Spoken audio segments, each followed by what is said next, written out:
Hello everybody and welcome to the channel. I'm Chief Sweet and I'm going to teach you how to set up a Uromastyx enclosure. Now, one of the biggest issues I see with people who get Uromastyx is they do not set up an enclosure properly. If it's set up improperly, you're going to have issues with your Uromastyx, so that's what I'm going to do today. I am going to be using a 40-gallon tank. If you didn't know, a minimum for a Uromastyx is a 4x2x2x2. That's because it gets so hot, you need so much heat for your Uromastyx. And for me, if you have a Uromastyx, you want a minimum 40-gallon just to start off with while you get yourself a 4x2x2. But I know a lot of people get a 40-gallon. That's why I'm making this. I'm here to help. Most everyone I help always has a 40-gallon. And so I'm going to show you how to do this.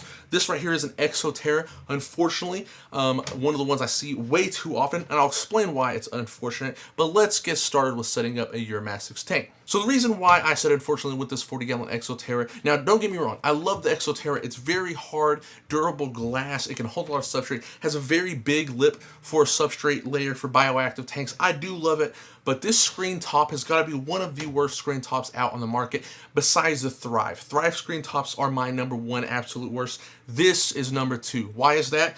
This cross section right here, which is completely made of plastic, where your 100 to 200 degree heat lamps are gonna sit. I don't know who thought of this, but apparently these people don't make Reptile products, the designer of this part right here. I absolutely hate it. And everyone who has this knows what I'm talking about. You can even see a dip right here where I had one of these lamps, which is pretty much the only one that can fit right here appropriately. But even still, it was hot enough to start melting this. To me, it's a fire hazard. I don't know how anybody's stuff hasn't caught on fire yet, but you see it in groups all the time. So that's why I say for Uromastyx, because they need insane heat, they need really hot temperatures, the screen top really doesn't work. And that's what we're going to replace first, is the screen top. So what I would do if you had an Exoterra like this, I would just throw this away. Just throw it away. I mean, you can keep it and just go buy a screen top. For a 40-gallon tank like this, it'll fit directly over the top like so. Bam! And you get better UVB penetration, and you can have a wider display. You have lamps that aren't going to get away of that little cross plastic section, and you don't have to worry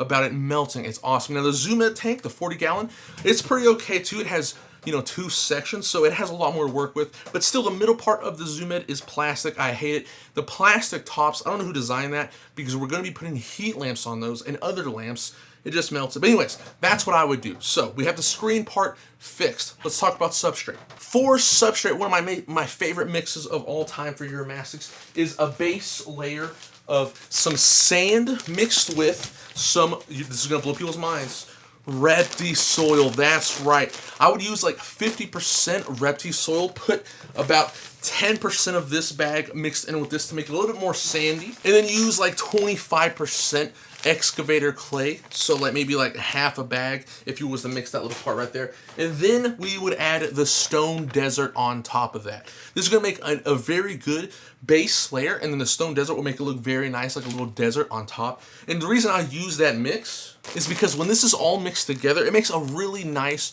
substrate that holds burrows. Now, don't get me wrong, you can use the excavator clay by itself, but it's kind of hard to find. You mainly see these right here with excavator clay, these little like cavern kits. That's the only thing you can find usually most places. Now it will work, but you would need like 5 of these in this 40 gallons to really make it work.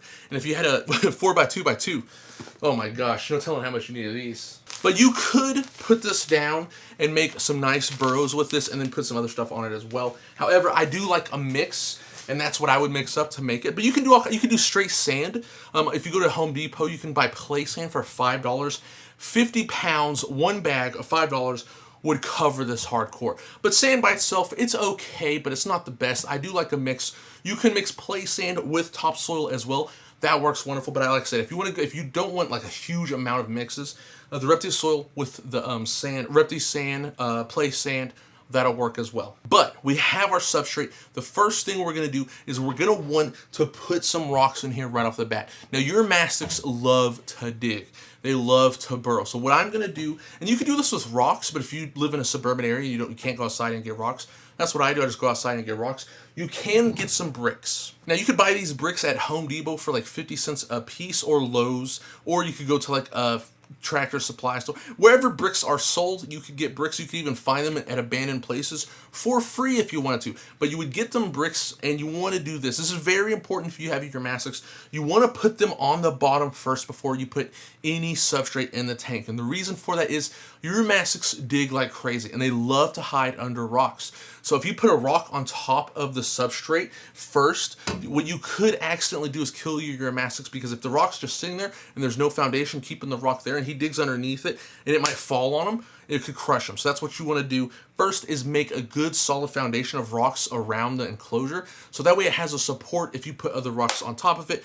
If he digs underneath, it's not going to fall down because it's supported by other stuff. And let me show you what that looks like. This is going to be my basking side, I'm going to have my rocks down first like this, and we're going to put it like this. I'm going to make a nice little like area for him, a little burrow. I should probably turn it like this so you can see it better. So maybe like this, that way you can see it better.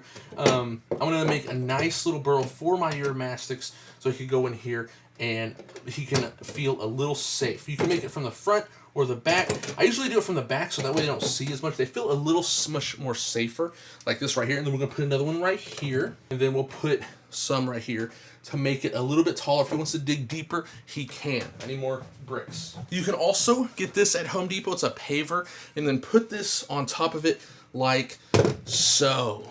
And then, now I would have another brick here, but I didn't have enough. I didn't buy enough. So imagine I put another brick here. So that way, when he comes in, if he gets scared, he could run around the back and go inside. And it'll be like a little cave system that I've made for him. Now, you don't have to use a paver at all. These are actually harder to heat up. What you could use is this right here. It's just a piece of, they call it flagstone. It's sandstone. You can get this at Home Depot too. It's like $6. You get a giant piece. They have smaller pieces. This is a small piece I got. Bam! That right there. You could use that as well to make a nice little rock thing for your Uromastyx as well. Mind you, it doesn't matter how you do it. You can do it any way you want to. But if you have to use this because you can't go outside and get rocks, that is fine as well. Now you can make two sides where there are rock piles for your Uromastyx as well. So that way they have a place to go hide, and they have a hide right here. There's a hot hide, a cool hide, but you don't have to if you don't want to. You can use other types of hides. So I'm gonna show you how to do that as well. So let's go ahead and add our substrate, which I said, this one is gonna be Reptisoil mixed with some Repti sand. We're gonna use a lot of substrate because they like lots of substrate. You guys like to dig, so we're gonna be using a lot. Now I am gonna add, because I want you to see this real fast, I want to make sure that this right here has a bunch of substrate. That way they can dig and have a very nice tight area. Uromastyx really love tight spaces to cram themselves into. The biggest mistake I see is they don't provide enough hides and a lot of places to cram themselves into. They want to cram themselves into it. And so like I said, you want to make sure your little hidey hole right here is pretty crammed in with substrate. And this is what I do. I pretty much make sure all the soil is high. And I'll need more soil. Like so. This takes like 4 bags of Repti soil with some Exoterra and some Repti sand. Well, it took like 1 bag of Repti sand. It didn't take a lot of Repti sand. But it took like 3 bags of Repti soil. You know, it was a lot. I kind of pat it down so that way it's already like, if they choose to dig, you know, they kind of have to dig a little bit more and get themselves a nice little situated spot in there. Then you could add your stuff like so. Bam. Add some more dirt to seal that spot in so they feel more safe. So if they run away, they're not running towards you. It's not as scary. They're going to run away and hide right here and feel pretty good. And then the heat radiating from this is going to make their hide really nice and warm. And one thing I do provide to a lot of my Uromastyx is a humid hide. You can provide that as well. But you can also provide regular hides like this. I know people like to use these all the time. They come from PetSmart. One of the biggest things I see with these is people just open them, put them like that. And you do not want that. You want very small, crammed spaces. So like I said, if you were to use this, I still have the tag on this, by the way, but anyway, who cares? If you were to use this, you would want to like push it into the substrate to where it's almost touching the bottom. So that way if he goes in here, he's going to cram himself in here, and it's going to be very tight. And you can cover the back like so, and again, make yet another hide. Bam. right there. And you can cover this more to where it's more of a hide like that. And then do the same thing with this one. You could cram that puppy down in there almost to the bottom, the tank. Again, like I said, you want that thing crammed. You want to make sure that there's a lot of substrate in here, so that way they feel safe. Like I said, it's very tight. They will cram themselves into some small surfaces. So you want to make sure that this feels like snug and safe for them. They want to feel like a blanket. They want the rocks to wrap them up like a blanket. That's the biggest mistake I see with everybody, is they're not making a blanket with their rocks. They want to cram themselves into these places, and then bam, you have 1, 2, 3 hides. A medium slash, it's like a medium hot cool hide, a cool hide, and a hot hide. Perfect for your Uromastyx. Now, that's not it. We need a little bit more stuff. What we're going to do is, we can put maybe like a piece of cork bark in here. We could put a piece of cork bark in here, like this little climbing opportunity. And then you can put yourself a little bit of Mopani wood in here as well. Again, you get this from PetSmart, like so. And what this is going to do is this is going to create yet another area for them to go into and hide, like that. So he could go underneath right in there. But then also there's a hide right here. They want to feel safe in this little area. They want to feel very good and like nothing's going to get them. So that's why this is all great for your Uromastyx. And remember, even the sides of the tanks being open is a little too much for your Uromastyx. What I recommend doing is covering the sides of the tank. And to do that, you can use all kinds of stuff. One of my favorite things to do is just use poster board. You go to Walmart, you can go anywhere else in an art store, get poster board, it's like 90 cents, and then cover it on the inside of the tank. If you do it on the outside, it could create like a mirror like effect and they could see themselves, they get real scared. So put that on the inside. You could just use tape, whatever you want to, put it on the inside. You can have it going all the way to the bottom, put the substrate in, and it'll make a nice, or you can make your own custom background if you want to as well.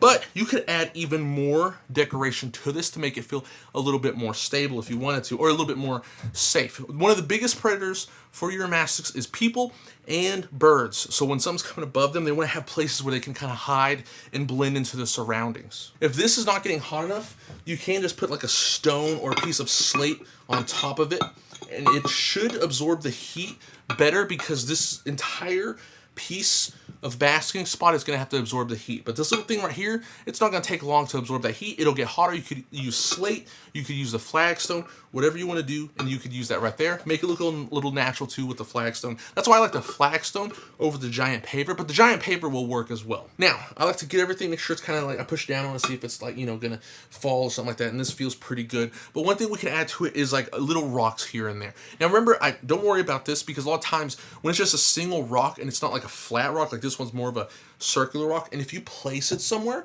in the tank, I like to push down it very hard so it's pretty good. Usually they will not bury themselves under that rock if there are other rocks in the enclosure that are already hides, like this one right here and the other 3 remade. If there's just rocks like this, they'll just come and sit around that or walk around it, and it'll be perfectly fine. So you can put more rocks in the enclosure if you want to as well.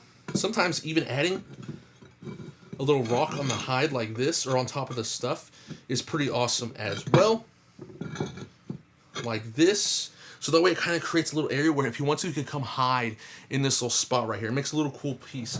And then we could add some more cork bark. Now sometimes I will put cork bark like this, so that way it kind of creates another area of lots of hiding opportunities.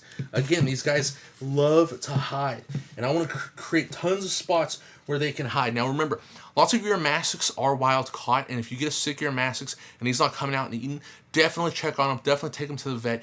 I will make a video on why your Uromastyx don't eat, but if you get this down pretty good, then your Uromastyx should be fine. Now remember though, lots of Uromastyx, they come in super dehydrated. That's the biggest thing, is they're so dehydrated, they're pinworm, they have parasites, there's overload in their body. So make sure this works with a very healthy Uromastyx. So if you have a sick Uromastyx, this might help, but again, you're gonna need some vet assistance with that, or I'll have a video for you to help you with that as well. Sometimes, like I said, I don't know where to put it. I might put it right here, and then it kind of creates like a cool little area for him to climb into. But also, guess what?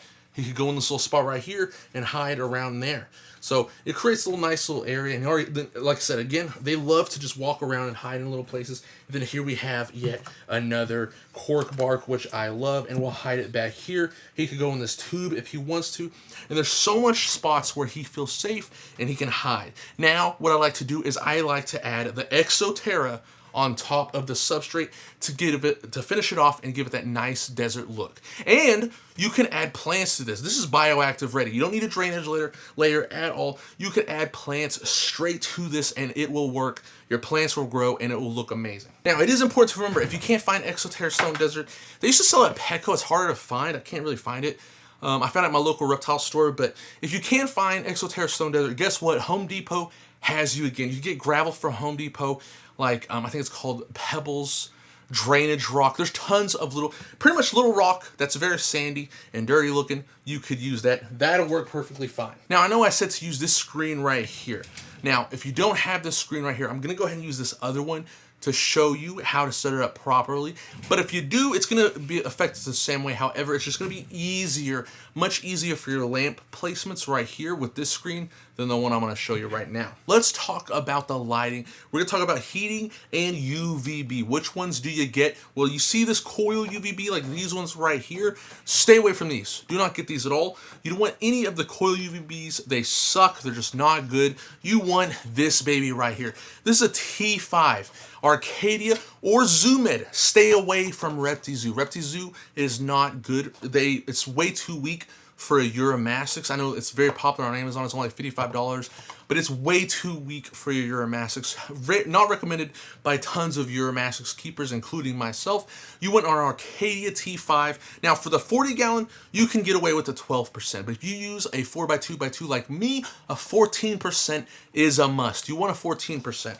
But or a 10.0 for this right here will work as well. But a 10.0 for a 4x2x2, you might want your basking spot closer to the UVB bulb because the 10.0 is just a little bit weaker for the 4x2x2. Zoomed doesn't make like a 15.0 that I've seen, so that's why if you do use the ReptiSun Zoomed 10.0, you're gonna just want your basking spot closer. But the 12% Pro T5, it'll look like this right here.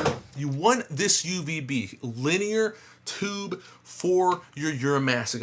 If you don't get good UVB, your Uromastyx is going to suffer. Mercury vapor bulb you can get away with, but there's issues there. It's too much for new keepers. Get this, you'll be fine. And remember, stay away from the coil UVB bulbs. They're just not good. They're too weak. That's the biggest problem. Like I said, you need high UVB for your Uromastyx. Those coil UVB bulbs are way too weak. They're not going to get you what you need. Now, basking lamp wise, anything will work.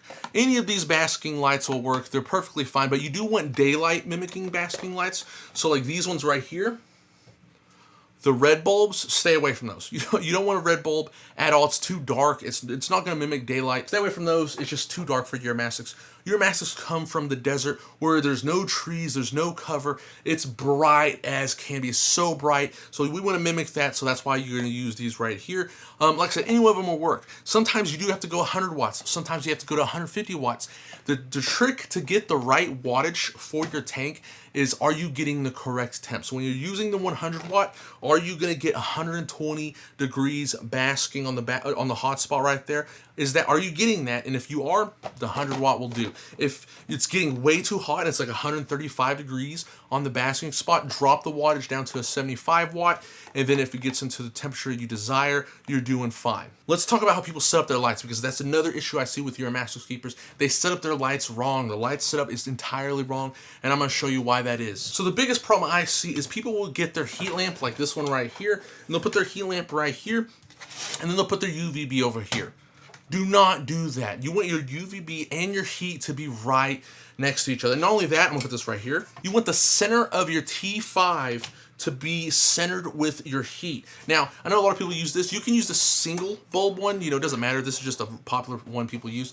Now with these, I noticed that like sometimes 250 watt bulbs will work really good on a 40-gallon tank, but also if that doesn't get you the hot enough temperatures at 275 watts, and this right here will actually works really good. Like I said, you want hot temperatures for your Uromastyx, but I usually will use 250 watt in a tank this size, or 275 watts. I've noticed that's how you get some decent temperatures in a tank this size. So you can try that out, like I said, and I'm gonna talk about how people get their temps wrong as well. This is how you want your stuff set up. And then what I like to do is I like to pair it with a UVB of any. You could use an Arcadia Jungle Dawn. You could use a Daylight household bulb. Any LED, UVB, it could be 5000K or above. Put it on the side somewhere. You can put it closer to the basking spot. Like I said, it's hard to do because this right here, the plastic, is going to block so much of your lighting options. It truly sucks. I hate the Exoterra screen tops with passion, but you could put it, I guess, like, you can put it like this if you want to. It's going to make the enclosure way brighter. It's going to brighten the basking spot up, and it will grow plants. If you have plants in here for bioactive, that will grow your plants. You don't need a grow light.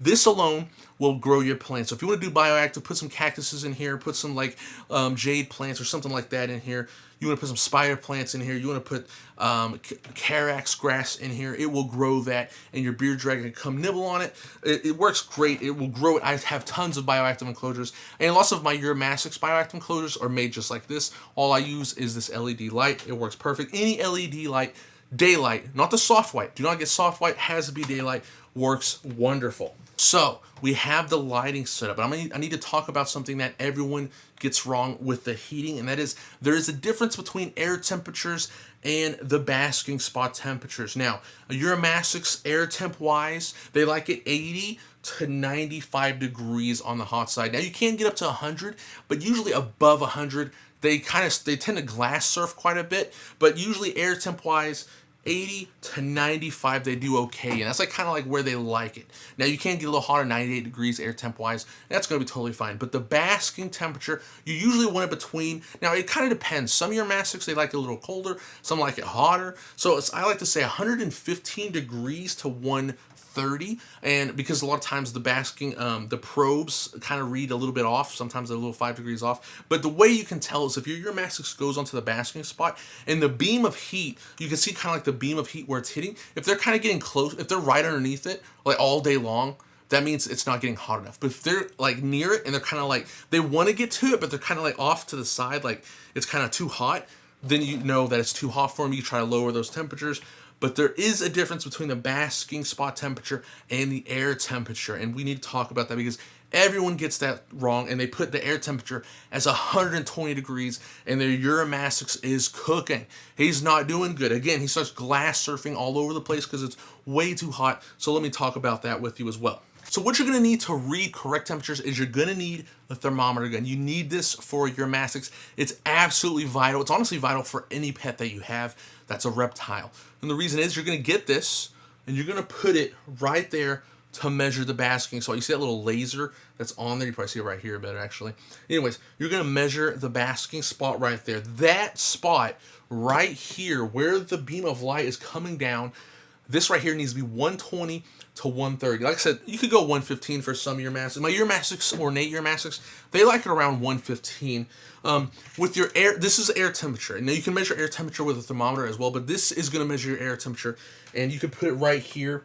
And I like to put it kind of like, I kind of like to put it on the meat, like in the middle, so that way I can get kind of a better air temperature. You could get one for both sides if you want, but you can use it on one side, and then you can just put your air temperature right there to measure the air temperature. But see, this is measuring air temperature. This right here needs to be in between 80 to 99 degrees right here. That's what this needs to read. You don't want this above. You don't want this 120 to 130, and that's what I see a lot of people do. I tell them like the basking spot right here needs to be 120 to 130, but then they put this. They get the temp so high in the cage. This right here is reading 120, 130. You don't want that. This spot right here, this whole area, when it's getting blasted down upon, you need your temp gun, and you need to read that as 120 to 130.